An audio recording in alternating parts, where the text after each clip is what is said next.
दर्शन, मैं हूं आपके साथ अंजलि तिवारी। जैसा कि आप लोग जानते हैं कि मैं यूपी चुनाव कवरेज करने निकली हुई हूं। मैं यहां से गुजर रही थी तो मुझे कांग्रेस के कुछ कार्यकर्ता मिल गए और हम इनसे बात करेंगे कि किस मुद्दे पर इस बार चुनाव लड़ रहे हैं। क्या नाम है आपका? मेरा नाम है अनुज मिश्रा कक्का जी और मैं यहाँ वाइस प्रेसिडेंट हूँ जिला कांग्रेस कमेटी में। बात बताइए सर, अभी तक कांग्रेस का कोई मुख्यमंत्री का चेहरा नहीं दिख पाया है, क्या इस बार कुछ चेहरा दिखने वाली है इस बार?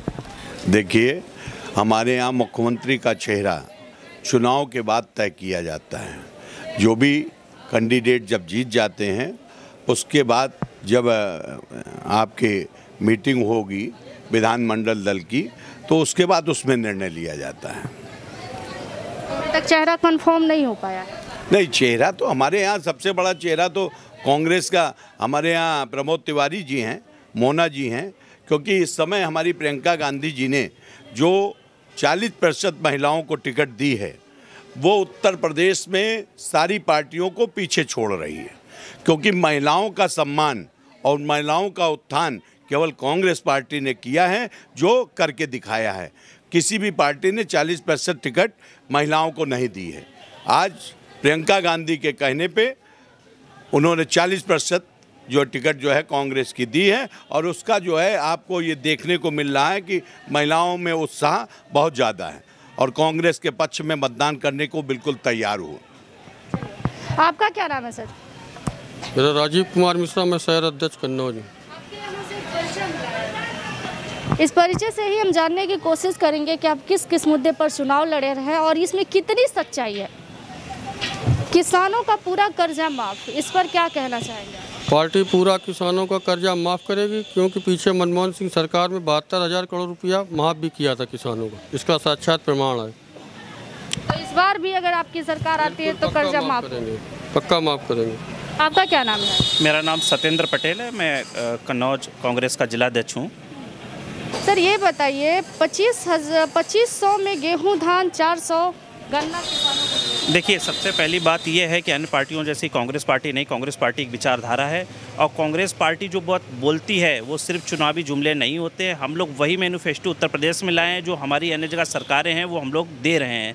ये 2500 में जो हम लोग खरीद कर रहे हैं गेहूँ और धान की बोली है, ये हमारी छत्तीसगढ़ की सरकार माननीय भूपेश सिंह बघेल ऑलरेडी किसानों को दे रहे हैं। तो जो हम लोग पहले से ही दे रहे हैं, अगर हमारी सरकार उत्तर प्रदेश में बनती है तो यही हम लोग उत्तर प्रदेश में भी देंगे।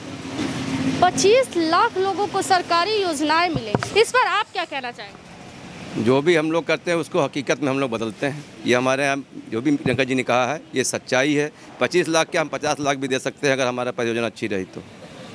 अच्छा, तो आपका दावा है कि इनकी सरकार आने के बाद होना है, नेचुरल मिलेगा। 25 नहीं 30 लाख देंगे हम लोग। अच्छा, आपका क्या नाम है सर? राजेंद्र कुमार गियान मेरा नाम है, मैं पूर्व प्रत्याशी कांग्रेस का रहा हूँ। एक तरफ आप ये बताइए, सिलेंडर का दाम इतना ज़्यादा बढ़ गया है कि आम घर में जो छोटे लोग हैं जिनकी आर्थिक स्थिति ठीक नहीं है वो तो सिलेंडर को छोड़ के चूल्हे पे खाने बनाने का नौबत पे आ गया है।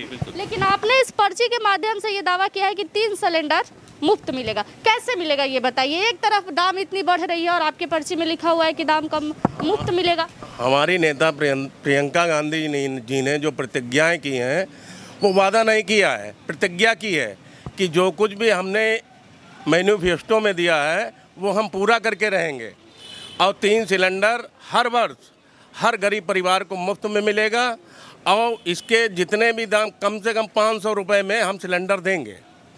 तो ये हमारी प्रतिज्ञाएं हैं पार्टी की।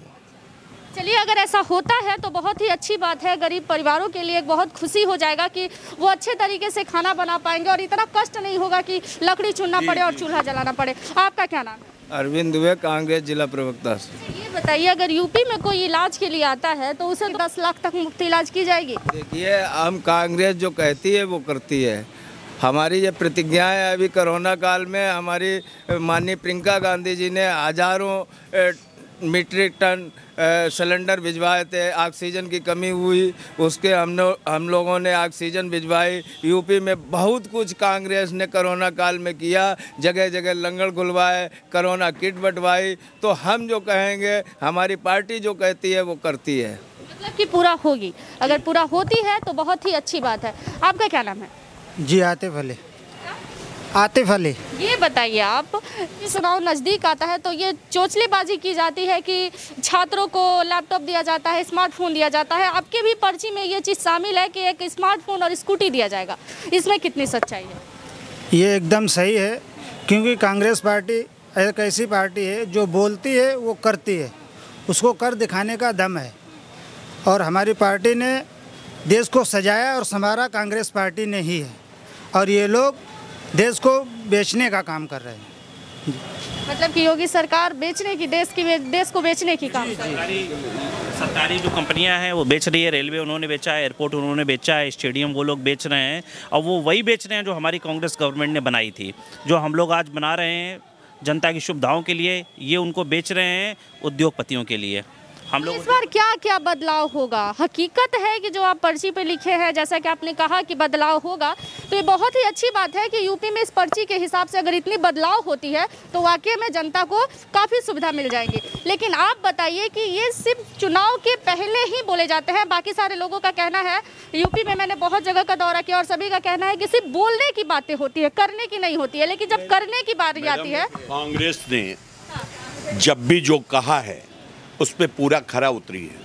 हमने किसानों के कर्जे माफ़ की बात कही थी, हमने किसानों का कर्जा माफ़ किया। हमने नौजवानों को नौकरी देने की बात कही थी, हमने नौजवानों को नौकरी दी। हमने दिल्ली में काम किया, हम पूरे देश में काम करते हैं। अगर हम कांग्रेस काम ना करती होती तो आज जो स्ट्रक्चर ये पूरा खड़ा है पूरा देश में, और ये बेचने का काम कर रहे हैं, तो ये कैसे होता? सुई से लेकर जहाज़ तक बनाने का काम कांग्रेस ने किया है, तमाम कारखाने दिए हैं। यहाँ ये कन्नौज की धरती पर विश्व बैंक के ट्यूबवेल, जब सांसद निधि नहीं आती थी उस समय शीला दीक्षित यहाँ की सांसद होती थी, उन्होंने यहाँ विश्व बैंक के ट्यूबवेल्स लगवाए। यहाँ पर डड़वारी क्षेत्र में पूरी सड़कों का जाल दृश्य उन्मूलन क्षेत्र घोषित करवाया। यहाँ FFDC इत्र का शोध केंद्र खुलवाया, यहाँ पर पाता का गैस प्लांट बनवाया, यहाँ पे आपको ये गंगा जी का पुल बनवाया। तो जितना विनोद दीक्षित हॉस्पिटल बनवाया, कोई हॉस्पिटल नहीं था यहाँ पर। आपके जो है पाठक आवास गृह आपने देखा होगा वो बनवाया, पुरातत्व संग्रहालय बनवाया। तो जितने काम शीला एक बात मैं आपको काटना चाहूँगी, आपने कहा कि हॉस्पिटल बनवाया, एम्स भी तो योगी जी ने बनवाया। योगी जी एम्स अब बनवा रहे हैं, जिस समय कहीं पर कोई भी व्यवस्था नहीं थी, योगी जी ने इससे पहले एम्स नहीं बनवा दिया। योगी जी के यहाँ लाखों सैकड़ों बच्चे जो है वहाँ जो है उसमें मर गए। लेकिन हमारा केवल एक कहना है, कांग्रेस जो कहती है, हमारे राहुल जी, हमारे प्रियंका गांधी जो कहेंगी वो करेंगी, उस पर खरा उतरेंगी। मैं जो कह रहा हूँ ये आप सत्यता समझ लीजिए। जो घोषणा पत्र हमारा है, हमने जो वादे किए हैं उस पर हमारी सरकार बनने पर 100% हम गांव-गांव, गली-गली पूरी तरीके से इस पे खरा उतरेंगे। ये हम कांग्रेस की तरफ से हम कार्यकर्ता लोग कहना चाहते हैं। ये घोषणा पत्र जो जारी हुआ है, इसमें तो जितना सब कुछ लिखा हुआ है ये चुनाव के बाद किया जाएगा। अगर चुनाव जीत जाते हैं आप लोग, आपकी सरकार आ जाती है, तब इन सारी चीज़ों को पूरा किया जाएगा। लेकिन जो अभी टाइम चल रहा है कोरोना काल का, इसमें आपकी पार्टी कितना सहयोग की है लोगों को? इसके बताते हैं। हमारे यहाँ आप पता कर लीजिएगा, यहाँ पे हमारे प्रदेश महासचिव और इस जनपद के प्रभारी शरद मिश्रा जी ने प्रधानमंत्री कोष में यहाँ जिला अधिकारी को 11 लाख रुपए, फिर उनकी पत्नी द्वारा 5 लाख रुपए, और ऐसे कानपुर में 11 लाख रुपए, इस तरीके से ये दिए गए। और बराबर हम लोगों ने किट, कोरोना किट, और आपके ये समझ लीजिए रसोई, मतलब, और ये ऑक्सीजन सिलेंडर आप पूछ लीजिए, यहाँ किसी ने नहीं बंटवाए। यहाँ का कोई भी नेता कह दे, चाहे वो समाजवादी का हो चाहे वो भाजपा का हो, किसी ने नहीं बंटवाया गैस सिलेंडर, ऑक्सीजन सिलेंडर। उस समय मारामारी थी, बल्कि आप ये समझ लीजिए शरद मिश्रा जी ने वो काम किया है।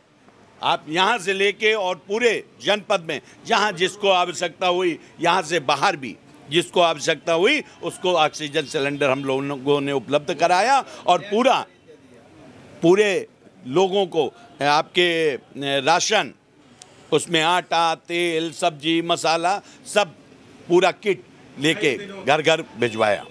ये बताइए, यूपी में अभी बहुत महिलाओं का ये शिकायत है कि यूपी में महिलाएं सेफ नहीं है, तो आपकी सरकार आने के बाद महिलाओं के लिए क्या सेफ्टी होगी? देखिए, सबसे पहले तो हम लोगों ने जो माननीय प्रियंका जी ने 40% महिलाओं का ही हम लोगों को आरक्षण दिया, टिकट में 40% महिलाओं को स्थान दिया। ऐसे ये बात साफ हो जाती कि हम लोग बहुत कुछ महिलाओं के लिए करने वाले हैं और कर रहे हैं। जहाँ कहीं भी नारीत्वरण महिला बेटियों के साथ में अन्याय हुआ, माननीय प्रियंका गांधी जी सबसे पहले पहुंची हैं। चाहे हाथरस वाला कांड हो, जो रात में महिला बेटी रात में जला दी जाती है, उन्नाव कांड होता है, ऐसे बहुत से हैं जहां कहीं भी नारी के ऊपर, महिलाओं और बेटियों के ऊपर अन्याय होता है तो माननीय प्रियंका गांधी कांग्रेस पार्टी सबसे पहले वहां के लिए खड़ी होती है। बेटियों के लिए हम लड़की हूँ मैं लड़ सकती हूँ का उन्होंने नारा दिया। अभी उन्होंने मैराथन दौड़ करवाई, स्कूटी वगैरह बांटी और लैपटॉप वगैरह भी कहीं पे दिए, कहीं पे जहाँ पे नहीं मिल पाए वहाँ पे चुनाव के बाद देंगे। जबकि लोगों ने एक्चुअली हम लोगों की बहुत सारी मैराथन थी जहाँ पे हम लोग देने वाले थे बेटियों को, वो सरकार ने हम लोगों पर रोक लगा दी, हम लोगों को नहीं देने दिया। तो सबसे पहले तो इसीलिए साफ़ हो जाता है, जिस पर हम लोग 40% जो हम लोग महिलाएं दी हैं, कि हम लोग सबसे पहले जो है वो महिलाओं बेटियों के लिए। जैसा कि आप लोगों ने सुना कि ये पर्ची मुझे कांग्रेस के कार्यकर्ता द्वारा मिला था और मैंने कुछ बाहर से नहीं पूछा है, सब इस पर्ची से ही पूछा है। इनका दावा है कि जब इनकी सरकार आएगी तो लोगों की ये जितनी भी मांगे हैं सब पूरी की जाएगी और गरीब वर्ग के लोगों के लिए बदलाव होगी। बहुत बहुत धन्यवाद। बाकी के तमाम खबरों के लिए जुड़े रहे हमारे साथ।